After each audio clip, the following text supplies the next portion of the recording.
The Transgender Persons Bill 2016 was introduced in Lok Sabha on 2nd August 2016. The bill aims to provide for protection of rights of transgender persons and their welfare, which includes livelihood support, education, and health provisions.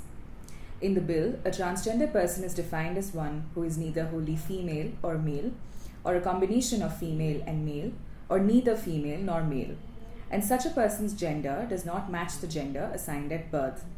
The definition includes trans men and trans women, persons with intersex variations, and gender queers. The bill prohibits discrimination against a transgender person.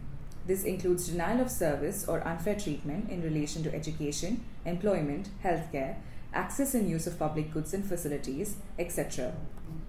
In terms of employment, no government or private entity can discriminate against a transgender person in employment matters, including recruitment, promotion, etc. If the entity has more than 100 persons, it is required to designate a person to be a complaint officer to deal with transgender persons' related complaints. For healthcare, the government shall take steps to provide health facilities to transgender persons, including separate HIV surveillance centers, sex reassignment surgeries, etc. The government shall also review medical curriculum to address health issues of transgender persons and provide comprehensive medical insurance schemes for them. In order to recognize transgender identity, the bill outlines the procedure of obtaining a certificate of identity. For this, a transgender person may make an application to the district magistrate for such a certificate, indicating the gender as transgender. This application will go through a district screening committee.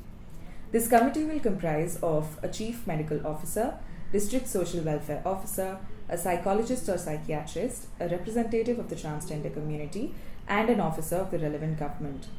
Following the recommendation of this screening committee, the district magistrate will issue a certificate of identity. The bill also mentions the National Council for Transgender Persons, which will advise the central government on the formulation and monitoring of policies, legislation, and projects with respect to transgender persons. The bill also recognizes 5 offences with regard to transgender persons which can attract imprisonment between 6 months and 2 years and a fine.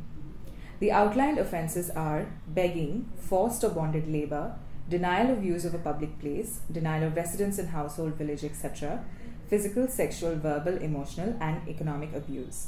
The bill has now been referred to a standing committee which is expected to give its report within 3 months. For more information, please visit prsindia.org.